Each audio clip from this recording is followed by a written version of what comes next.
Yo, what is up, guys? SDFC Bros coming back at you with another video. And Carlos, we're feeling really good. And there's a saying that lightning doesn't strike twice, but it does when you're playing LA. Or your San Diego FC. Or your San Diego FC. We beat LA again. Yes, sir. 3-2. Yes, How sir. you feeling, mate? Amazing. I called it. I felt the energy going into it. It was something that was going to happen in San Diego for sure. We have to beat LA. Yeah, certainly. I think that's kind of a reoccurring theme going on here when we play LA teams. But regardless of the fact is, guys, if you're new here, make sure you guys like, comment, subscribe. Make sure you check us out on Instagram at SDFC Bros for the best content on Instagram for San Diego FC content. But Carlos, there's a lot to talk about. A ton. And I'm ready to dive in. Let's start off with like kind of tailgate vibes, because this was kind of the one times where we kind of actually went in and kind of, socialized and everything like that. So what was kind of like vibes like? I know you were chirping some LAFC fans too. The vibes and the atmosphere was a lot different, and I think I'm very glad we got to get there a little bit earlier because we got to experience a little bit differently. Obviously the first game, it was trying to see how tailgating was going to come back into San Diego. Second game, me and Jasmine weren't there, so we didn't get to. But third game, come around, everything seems to be flowing around really nicely. Tailgating is finally back in San Diego, and you feel at home there. We're walking around, and everybody's just playing card games, drinking, having a good time, and it's that camaraderie again of just sharing a drink and everything. And again, we had some good Don't let the media lie to you, all right? There was some good LAFC fans out there. Yeah, there was some good eggs in there. Yeah, and before the game, obviously vibes were high, and we were having fun time chirping. And I think they're as excited to have, I think, a better rivalry than LA Galaxy. Yeah, I think it kind of gives like a different dynamic. It's like we called it the Socal Derby, which I think it's kind of valid to say. Right. I mean, we're the most southern team in California, you know what I mean? So I think that's valid. But yeah, we got a lot to get into. So let's start off with the lineup. Yep. So we kind of returned back to the basics, right? We saw CJ Dos Santos in goal, Lafc, McVeigh, McNair, Negri, Godoy, Verskov, and De La Torre. They all returned. That was, the team that we kind of started with.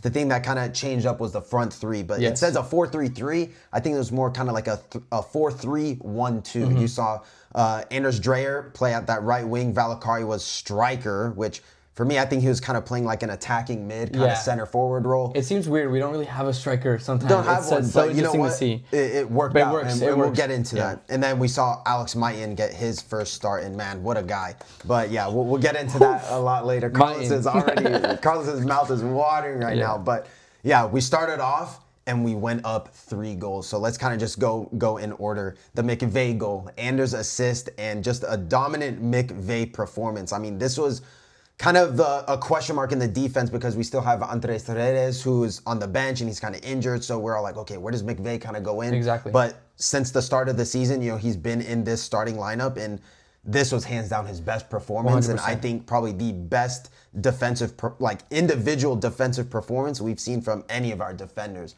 And I mean, he topped off a good defensive performance with a goal. And I mean, what a header. No, amazing. What a goal. Amazing. Put it right where it needed to go. Yeah, top bins and everything like that. It was like Sergio Ramos-esque type header. And I mean, great delivery from Anders as well. Gets his first assist of the season. So that's super big as well. He kind of gets back on the score sheet with an assist rather. But, regardless of the fact is, kind of having that kind of involvement in play and everything like that is super good. Well, no, not only that, I think we're going to get into it, but a second free kick also leads to a mishap goal. Dreyer is putting those free kicks in right where they need to be, in dangerous positions, and I think the team is adapting very well to that. But hats off to Dreyer because those set pieces are really locking in for him. Yeah, definitely. And I think, you're kind of seeing, this team just play a lot more cohesive now. Exactly. I mean, of course, as the season goes on, we're starting to see like which types of individuals are good at what, right? Who's good at set pieces? Who's good at, kind of crashing into the box at those moments? So I think we're really starting to understand like these players more at kind of a more like game level. So I think that's super important to kind of look at. But the second goal, how you mentioned where Dreyer kind of put in another ball, Lloris spills it. Right. And who's there? Valakari. So Valakari, what a surprise of the season, man. This guy has 100%. Just came out of nowhere, right? We kind of really didn't know the profile going in on Valakari, right?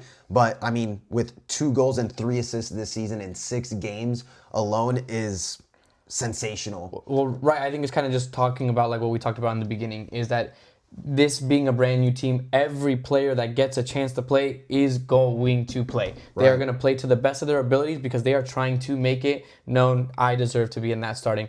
You have an open playbook. There's no starters. You can imagine one, but I think Valkyrie is one of those ones who showed up and said, put me on and I'm going to score. Put me on, I'm going to assist. He's taking full advantage of those opportunities and showing up for it, especially now since Edvardsen is out. He's showing up. He's our top guy right now. Yeah, certainly. And it's like, I kind of mentioned earlier where this formation wasn't a 4-3-3. He wasn't a number 9 striker. Right. It was more like a 4-3-1-2, excuse me.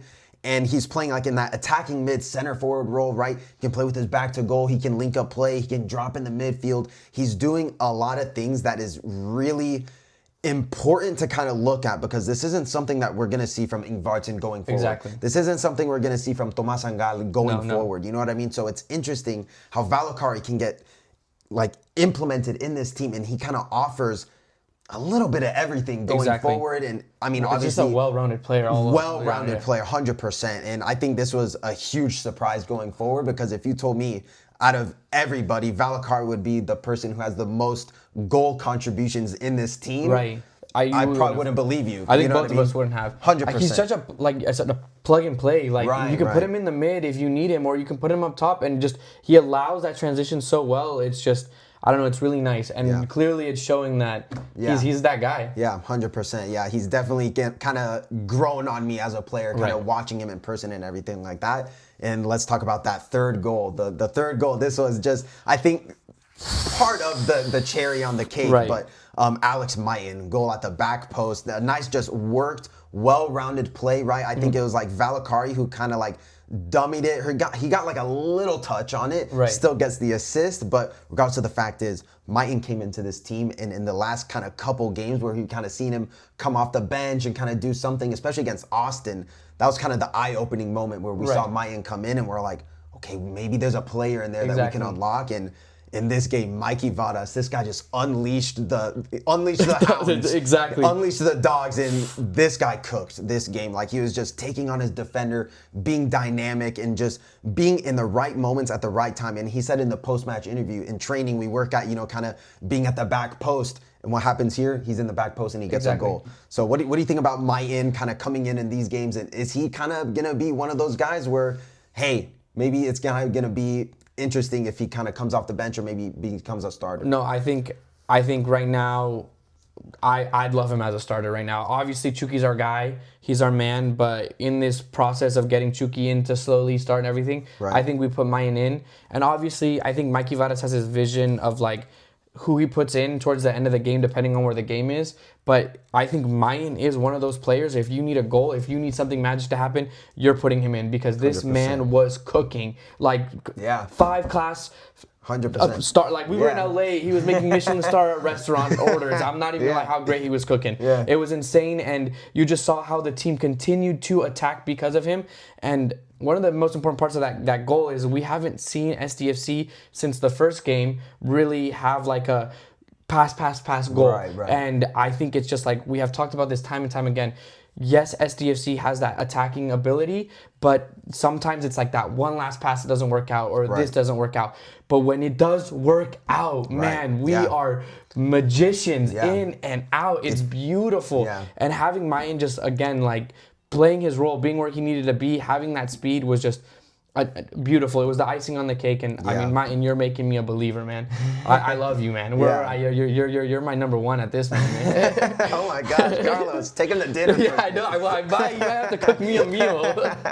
But yeah, no, we've been very high on Alex Maitin going into the season. He was one of the players that was interesting because he comes from the Premier League, so that's obviously top echelon football going forward, and didn't get a lot of playing time there, but it's like when you're kind of getting that exposure at that level and everything like that, that's kind of what kind of turns on the alarm bells to kind of say like, okay, maybe we got a player in here. And I mean, look, against Austin, right, we didn't get the result we wanted. However, we kind of saw the right things to kind of look at in a player to be like, okay, maybe we got something here. And then I mean, in this game, just sensational. So I'm hoping, we see a lot more Mighten going forward, because I think he's going to be a fan favorite as well. I think so too. All I got to say, Alex Mighten, I know if you're watching, just remember, we got the Cole Palmer-Selly, we got that interview, we got that goal, bro. From that moment, we knew you're going to be cooking in San Diego, so keep doing it. And maybe if you score one more, hit us with it. We'll know you're watching. Yeah. You deserve it. Promise you. Yes, sir. So I think Mighten is going to be kind of one of those favorites. You kind of talked about how like the Padres have like that influence with the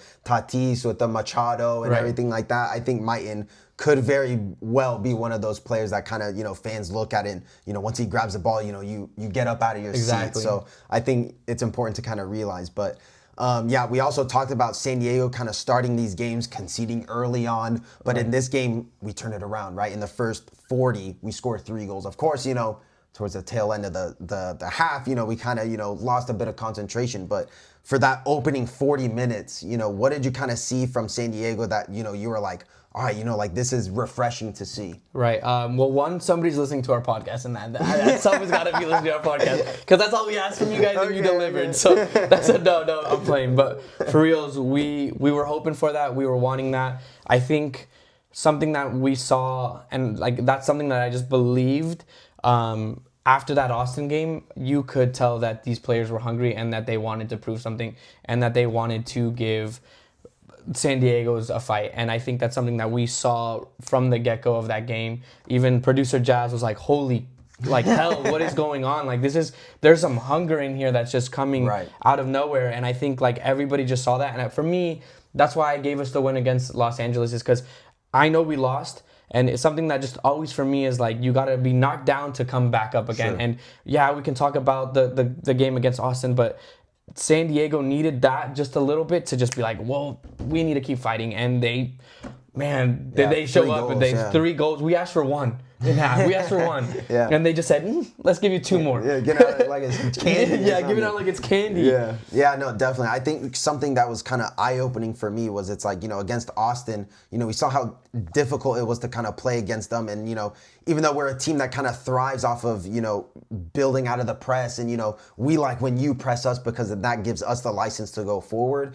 What I kind of noticed is like with the formation, right? We saw Valakari in that role, and I keep telling you, he's not a striker. He's like playing in that way deeper role, cam, center forward, however you want to see it. And it's like, this is how we got the best out of, the team, because it's like you're playing with like that kind of extra option there in the midfield, but also it gives the license for Anders and Mighten to kind of, stay a little wide and kind of control those areas, take on your defender. And as long as you beat your man, you know that there's going to be an option inside the box. And we saw exactly that. And Mighten was there to get that goal. And even Valakari for that Lloris spill and everything like that, he's there to capitalize on the mistake. Well, and I think just to even add to that, we've talked about this time and time again. You do not mess up when San Diego is in your box. We saw that against Galaxy. We saw it multiple times. You do not mess up, because there is going to be an SDFC player there to make up for those mistakes. 100%. You cannot mess up. You got to keep that. And it's such a simple, hard thing to compromise, because you're always like, oh, well, we can just mess up on the back. It's okay. We'll figure it out. Not with SDFC. Certainly. Yeah. And I mean, going to LAFC's goals, I'll say, I'll put my hands up, I'll tip my hat to LAFC. What a banger. That was a banger. I think all of us kind of, in the stadium, you could hear a pin drop. Exactly. In the stadium once I don't even think LAFC fans were ready for that. Yeah, no, it was crazy. I mean, just hits it off the crossbar, down and in. We call that in like our friend group, goal of the day. Goal of the day. If it hits crossbar down, goal of the day. Goal of the day. I'll tip my hat to LAFC. They scored a banger, and then they added another one 10 minutes later into that extra time, and there was a lot of extra time after that half, and we were kind of on the edge of our seat to kind of be like, okay, we need this first half to end so that we can kind of regroup, restructure, and kind of get back within this game, kind of get a hold on with this game and everything like that. So with that first half, a 5-goal first half, which was nuts. We were going around, the stadium kind of asking and everything like that. And I think fans were a little anxious because, I think there was kind of that fear that we would kind of let this game go, but I think it was great how in the second half we responded and everything 100%. Like that, and I think the red card helped with that as well. So what do you think? Yeah, no, I think honestly, I can't really blame STFC as much. I think, it's the first time we've ever had such a goal margin, and I think for the first time ever, those players gave a second to breathe, and unfortunately, it was a moment where they shouldn't have been able to breathe. And honestly, I think just even playing soccer ourselves, you know, in those 5 minutes extra, a half or anything, like, you kind of give in a little bit. Sure. But LAFC, you know, they did show up and did that, and they took advantage of our mistakes there. But obviously coming into the second half, we were able to show up and just lock it down a little bit and just play a little bit more safer. Of course, we still were the same SCFC that attacks and has that pressure up high. Right. But again, coming back, Paddy McNair and McVeigh were just locking that defense back. It was amazing. I think I even saw one where they were running around and Paddy or I don't know if it was Paddy or McVeigh. Yeah, just jumps and does like almost like a reverse Superman and stops it. It was just like our performance was really great, and being able to hold them back. And it's just one of the things that I was a firm believer in the beginning, was scared of, was like, we're not going to have that power to drop back. And I don't understand why we were rated so low in the very beginning, because well, like I think it's also just because it's like, you know, new team, new franchise. Right. You don't really know what's gonna happen going forward, and I think, you know, this was kind of a statement win where it's like, you know, yeah, we can, you know, kind of make mistakes and everything like that. When push comes to shove, you know, if you kind of give us that outlet to kind of get either back into the game, or you kind of give us that license to kind of control the game itself, this is going to be the outcome that comes out of these types of games. So I want to tip my hat to Chris McVeigh, man. Right, what a performance. Sincerely. Like, he was, you know, making big tackles. His recoveries were really good. And I think, you know, he was kind of one of the big standouts for this game. And also, I know you kind of mentioned Anibal Godoy coming back into this game, you know, after, you know, losing to Mexico and everything like that. 100%. You know, it's so clear how much of an impact Anibal Godoy makes in these types of games, where it's all that, you know, when, again, push comes to shove, when you need a kind of like a big performance and a big presence in that midfield, he's there. Yeah. It's so crazy to see. We are such a well-rounded team. 100%. And it's just like, what we make up for, somebody in that game will make up for, like, the thing we're lacking that one time. Yeah, certainly. So, yeah, and obviously I think kind of one of the big other headlines in this game was Chucky Lozano came back 100%. Into this game. And, I mean, the reception around the stadium, everyone was going, oh, Chucky Lozano. So that was, like, super cool to kind of see. And, you know, I think he kind of, you know, he loves that, you know, reception 100%. And everything like that. So I think it's good to see. But, again, I do not want to rush him back. No. Like, yeah, he can, you know, have like 15, 20 minutes there. And but I will say next game, I do want to see Mighton start. Hands down. I think so. I think he needs to too. Because it's just like, we love Chucky. I want him. He's there, perfect. But again, it is just like, he is injury prone. And yeah, we need to. And respectfully, as much as like seeing Chucky come in, and there was like, he's quick, man. Like, yeah, I mean, he had that one chance. Right. Once we have him in, it's going to be a different ballgame for sure. But hats off to this team, because everybody chirping. Oh, Chucky's the only one. And in these 4 games without no Chucky, they have shown people like fall in love with us, not just Chucky. Yeah. And I must always respect the Chucky, and I know the ability he's going to have. And when he scores that first goal, man, San Diego's going to go crazy. Yeah. But SDFC has built a team, and that's just the most important part. Yeah, definitely. Yeah, it was nice seeing him back and everything like that, and I think the fans really, you know, love seeing Chucky. You know, he's one of those guys that, you know, he's one of our difference makers in the team, and it was unfortunate he kind of missed that chance and everything like that. I mean, Anders put it on a plate for him. Oh my God, what a link up too, just to see that. Oh my God. Yeah. I think I would have gone out that whole night and just blacked out. I promise you.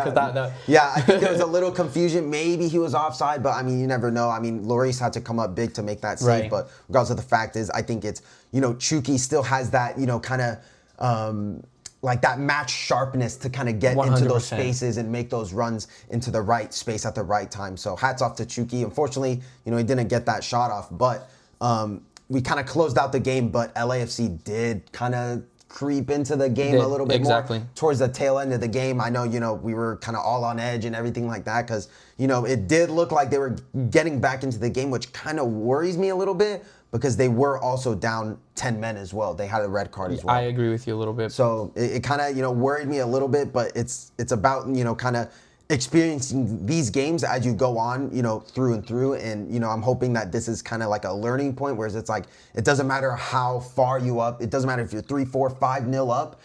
you can still kind of get back into these games. And I think what worries us a little bit too is that we have consistently seen San Diego trying to fight to get that last minute goal or trying to do that while other teams are pushing back or playing back. And so the opposite. And it was the opposite this game. So of course I feel like that, like obviously I'd hate to sit there, but it was like it's our first time as a team adjusting to that new to that new thing outside of LA Galaxy. But as we have seen through and through again, LA Galaxy was terrible dog water, I'll say, and it wasn't going to be the same thing like LAFC attacking. Yeah, because I think LA not won one game. I don't think so. Yeah, so. I don't know. These men are in the mud. Let's just really quickly check. No, LA Galaxy. LA Galaxy. Oh, I don't. Yeah, I don't think Galaxy. I don't think they've won a game. No, they haven't won a game. I mean, it's like it's not the same. They ain't like us. But anyways, so yeah.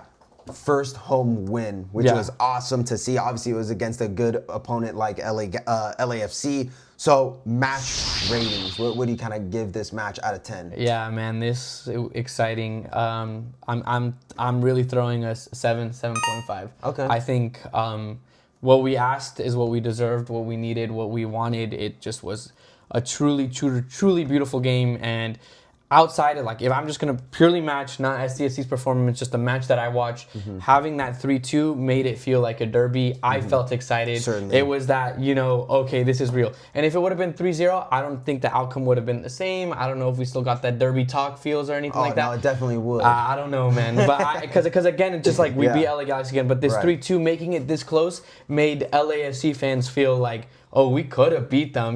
We could have done it. So I really like that, and I'm really excited to really be building. Certainly. Because there was a lot of hype around it, and we could have fought, and we could have been making it, but the game, soccer, prevailed and made it itself a proper derby. Yeah, definitely. Yeah, really exciting. I think I'm going to match your score. I'm going to say, I'll say a 7. I'll say a 7.2. Yeah, I'll say 7.2. I'll be a little niche, but I obviously I would have liked for us to kind of be a little bit more in control of the game towards the tail end of the game, especially because of that one-man advantage that we had. Obviously, I didn't like the second goal that we conceded just off of that back post. I think there just needs to be a little bit more organization. Maybe, that's something that CJ Dos Santos kind of needs to, control his box, make sure you're man-marking guys and whatnot. But regardless of the fact is, it's like I think our offensive play, second to none. I think we were, passing around. We were, making the runs, overlapping runs. It doesn't matter what we were doing. Everything was coming off perfectly. 100%. I think there was a moment in the vlog where I was just like, oh my God. Yeah. It's back to back to back because of just how fluid the play was, from the midfield transitioning and everything like that. Second to none, our attacking play. 100%. I think our defense, maybe we could have been, I'll say, okay, Chris McVay had a great defensive performance, but I think, towards that tail end of the second half, maybe you do need to put in like a Bambino or I know Kumado came in, but maybe you kind of just inject a little bit extra pace in there to kind of, counteract, the tired legs. But regardless of the fact is, now San Diego FC sits third place in the Western Conference. So really, really interesting because it's like, obviously we predicted kind of, mid-table, maybe 8th place. And I know it's still very early on, 6 games in, but it's like you're kind of seeing this is the point where the season kind of, you start to see kind of where teams are at, and you kind of see like where the drop off is like from certain teams, and it's like it's super critical to kind of get these early games on as soon as possible. And it's like we haven't really played like we played very good teams: St. Louis, LA Galaxy, LAFC, Austin FC. So it's like we're playing a lot of these tough opposition teams. Agreed. And we're taking it to the game. So that kind of before we go on to the next game. What do you think about just the table in general? I mean, you got Vancouver first, Austin second, we're third. Yeah, I mean, look, Austin's second right now, and they've been playing, but I don't see us not being in second, third, or going any lower than that because I really truly believe like I don't see a team really truly beating us that bad. I don't envision it. I don't think. Maybe it's just the MLS season this season. You know what I'm saying? Like it's in a transitionary period or something like that, but. Really, man, like San Diego is fighting, and I don't see these players giving off any steam anytime soon. And the reality is, if Austin's number 2 on the table, and we barely scratched our thing, like barely lost to them with our, what I would say, reckon our C team. Right.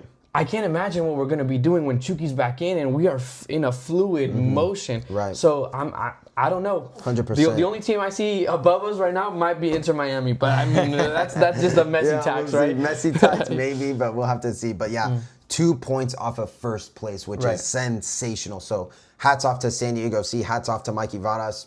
Bro's been cooking, man. 100%. He's been doing his homework, and it's just every game we see improvements. And I think this was kind of the eye-opening game where, we really saw Mikey Varas really, be a lot more tactically efficient in this game, kind of utilizing the players at disposal. And yeah, we did have Anibal Godoy back, and that really helped out. But it's like, utilizing Valakari in this sort of way. And, you had Maitin in, and, Dreyer was kind of doing his thing. But really interesting. So I'm really excited for this next home game against Seattle. And at this point, Seattle, they're kind of in the mud as well. They're in 12th place. So I think that can maybe kind of, play into our favor a little bit. They haven't really been that hot this season. Of course, they've been a little inconsistent. I mean, their last 2 games, the last 3 games, they've 2 draws and a loss. So that kind of just tells you. And they played San Jose, Dynamo they tied to, which is bottom of the table, and then they lost to St. Louis. So,